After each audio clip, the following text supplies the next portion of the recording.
आज की इस वीडियो में हम 50 महत्वपूर्ण प्रश्न को कवर करेंगे जो आपके एग्जाम के लिए इम्पोर्टेंट है। तो इस वीडियो को पूरा जरूर देखिएगा और सभी क्वेश्चन को याद करिएगा, क्योंकि 2025 में इससे बाहर एक भी प्रश्न नहीं पूछा जाएगा। तो वीडियो पे शुरू से अंत तक बनेगा और सभी क्वेश्चन को याद कर लीजिएगा। तो आज का पहला नंबर सवाल है कि मनुष्य के शरीर का सबसे बड़ी ग्रंथि है। तो मनुष्य के शरीर का सबसे बड़ी ग्रंथि क्या? तो लीवर हो जाएगा। क्या? लीवर हो जाएगा। करेक्ट आंसर ए हो जाएगा। इस सभी दम VVI की जो एग्जाम में बार बार पूछा जाए, तो इस वीडियो को पूरा जरूर देखिएगा और सभी क्वेश्चन को याद करिएगा। ग्वाइटर अथवा घेंघा पनपता है। तो बताएं कि ग्वाइटर अथवा घेंघा पनपता है तो किसकी कमी से पनपता है? तो आयोडीन की कमी से। क्या? आयोडीन की कमी से पनपता है। करेक्ट आंसर क्या? बी हो जाएगा। थायरोक्सिन का स्त्रावन कहाँ होता है? तो थायरोक्सिन का स्त्रावन कहाँ होता है? तो थायराइड में। कहाँ होता है? थायराइड में होता है। करेक्ट आंसर ए हो जाएगा। इस सभी दम VVI की जो एग्जाम में बार बार पूछे जाते हैं। मानव में डायलिसिस थैली है। तो मानव में डायलिसिस थैली होता है तो नेफ्रॉन होता है। क्या है? नेफ्रॉन होता है। करेक्ट आंसर ए हो जाएगा। भोजन का पचना किस प्रकार की अभिक्रिया? तो भोजन का पचना किस प्रकार की अभिक्रिया? तो उपचयन अभिक्रिया। क्या? उपचयन अभिक्रिया। एडिनलिन हार्मोन स्रावित होता है। तो एडिनलिन हार्मोन स्रावित होता है तो किससे स्रावित होता है? तो अधिवृक्क ग्रंथि से। अधिवृक्क ग्रंथि से स्रावित होता है। करेक्ट आंसर डी हो जाएगा। निम्न में से कौन सा अंग संवेदीग्राही नहीं है? तो निम्न में से कौन सा अंग संवेदीग्राही नहीं है? तो दिमाग। क्या? दिमाग होता है जो संवेदीग्राही नहीं होता। करेक्ट आंसर डी हो जाएगा। मेरु रज्जु निकलता है। तो मेरु रज्जु किससे निकलता है? तो मेडुला से। क्या? मेरु रज्जु मेडुला से निकलता है। करेक्ट आंसर डी हो जाएगा। निम्नलिखित में से कौन पादप हार्मोन है? तो निम्नलिखित में से कौन पादप हार्मोन है? तो इसका आंसर क्या? साइटोकाइन। साइटोकाइन क्या है? पादप हार्मोन। याद रखिए। करेक्ट आंसर डी हो जाएगा। दो तंत्रिका कोशिका के मध्य खाली स्थान को कहते हैं। तो दो तंत्रिका कोशिका के मध्य खाली स्थान को क्या कहते हैं? तो सिनेप्टिक द्वार या सिनेप्स। क्या? सिनेप्टिक द्वार या सिनेप्स कहते हैं। करेक्ट आंसर भी ई मोस्ट VVI की याद रखिएगा। पत्तियों का मुरझाना किस पादप हार्मोन के कारण संभव होता है? तो पत्तियों का मुरझाना किस पादप हार्मोन के कारण संभव होता है? तो एब्सिसिक अम्ल के कारण। क्या? एब्सिसिक अम्ल के कारण। करेक्ट आंसर सी हो जाएगा। जड़ की अधोगामी वृद्धि है। तो जड़ की अधोगामी वृद्धि क्या होता है? तो गुरुत्वानुवर्तन। क्या? गुरुत्वानुवर्तन होता है। करेक्ट आंसर भी हो जाएगा। पौंस मेडुल्ला और अनुमस्तिष्क है। तो पौंस मेडुल्ला और अनुमस्तिष्क किसका हिस्सा? तो पस मस्तिष्क का। क्या?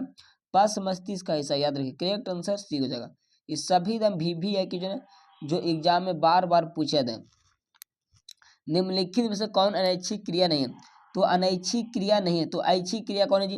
तो ऐच्छिक क्रिया क्या? चबाना। का चबाना क्या? ऐच्छिक क्रिया। करेक्ट आंसर बी हो जाएगा। आयोडीन की कमी से रोग होता है। तो आयोडीन की कमी से कौन सा रोग होता है? तो आयोडीन की कमी से कौन सा रोग होता है?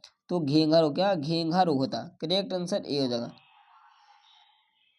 मस्तिष्क का कौन सा भाग शरीर की स्थिति तथा संतुलन का अनुरक्षण करता है? तो कौन अनुरक्षण करता है? तो अनुमस्तिष्क। कौन करता है? अनुमस्तिष्क करता है। करेक्ट आंसर सी हो जाएगा।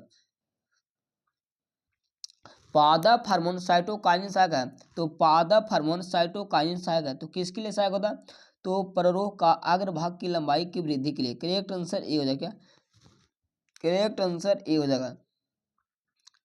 थायराइड ग्रंथि से कौन सा हार्मोन निकलता है? तो थायराइड ग्रंथि से कौन सा हार्मोन निकलता है? तो थायरोक्सिन निकलता है। क्या? थायरोक्सिन निकलता है। करेक्ट आंसर बी हो जाएगा। इंसुलिन की कमी के कारण कौन सा रोग होता है? तो इंसुलिन की कमी के कारण कौन सा रोग होता है? तो मधुमेह रोग। क्या? मधुमेह रोग होता है। करेक्ट आंसर डी हो जाएगा। अपटू ग्रंथि को थायरोक्सिन हार्मोन बनाने के लिए आवश्यक है। तो अपटू ग्रंथि को थायरोक्सिन हार्मोन बनाने के लिए आवश्यक है तो आयोडीन। क्या? आयोडीन आवश्यकता होता है। याद रखिए। करेक्ट आंसर डी हो जाएगा। एंड्रोजन है। तो एंड्रोजन क्या? तो नर लिंग हार्मोन। क्या? नर लिंग हार्मोन। याद रखिए। करेक्ट आंसर ए हो जाएगा। इनमें से कौन अंतःस्रावी ग्रंथि नहीं है? तो कौन अंतःस्रावी ग्रंथि नहीं है? तो एकरीत हो जाएगा। क्या? एकरीत है जो अंतःस्रावी ग्रंथि नहीं है। करेक्ट आंसर डी हो जाएगा। निम्न में कौन पिट्यूटरी ग्रंथि से निकलने वाला है? तो पिट्यूटरी ग्रंथि से कौन सा हार्मोन निकलता? तो वृद्धि हार्मोन। क्या? वृद्धि हार्मोन निकलता है। याद रखिए। करेक्ट आंसर ए हो जाएगा। मधुमक्खी का डंक एक अम्ल छोड़ता है जिसके कारण दर्द एवं जलन का अनुभव होता है, यह अम्ल है। तो मधुमक्खी के डंक में कौन सा अम्ल रहता है? तो मेथेनोइक अम्ल। क्या? मेथेनोइक अम्ल होता है, याद रखिए। करेक्ट आंसर ए हो जाएगा। किसे रासायनिक दूत कहा जाता है? तो किसे रासायनिक दूत कहा जाता है? तो हार्मोन को। क्या? हार्मोन को रासायनिक दूत कहा जाता है। करेक्ट आंसर सी हो जाएगा। तंत्रिका तंत्र की रचनात्मक एवं क्रियात्मक इकाई को क्या कहते हैं? तो तंत्रिका तंत्र की रचनात्मक एवं क्रियात्मक इकाई को क्या कहते हैं?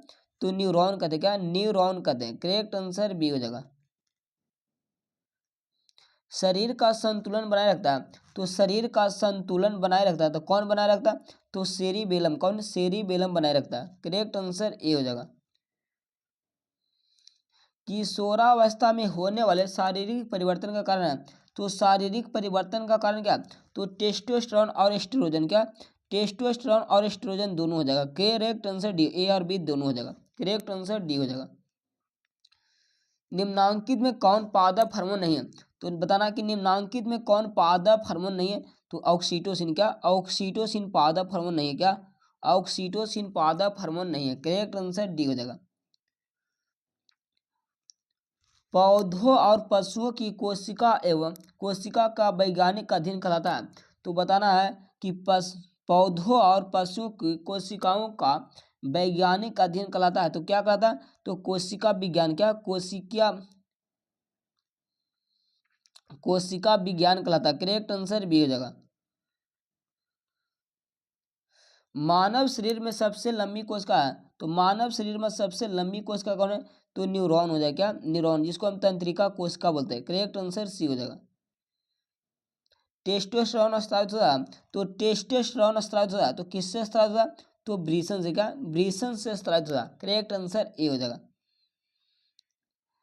रुधिर चाप नियंत्रित करता है। तो रुधिर चाप नियंत्रित करता है तो कौन नियंत्रित करता है? तो एड्रीनलिन। कौन? एड्रीनलिन स्रावित नियंत्रित करता है। याद रखिए। करेक्ट आंसर सी हो जाएगा। मानव मस्तिष्क का औसत भार है। तो मानव मस्तिष्क का औसत भार कितना होता है? तो 1.4 किलोग्राम। क्या? 1 मतलब 1400 ग्राम होता है। याद रखिए। करेक्ट आंसर सी हो जाएगा। तो आज का वीडियो आप लोग का कैसा लगा आप लोग कमेंट बॉक्स में बताएगा। इस वीडियो को ज़्यादा से ज़्यादा अपने दोस्तों के पास शेयर कीजिएगा।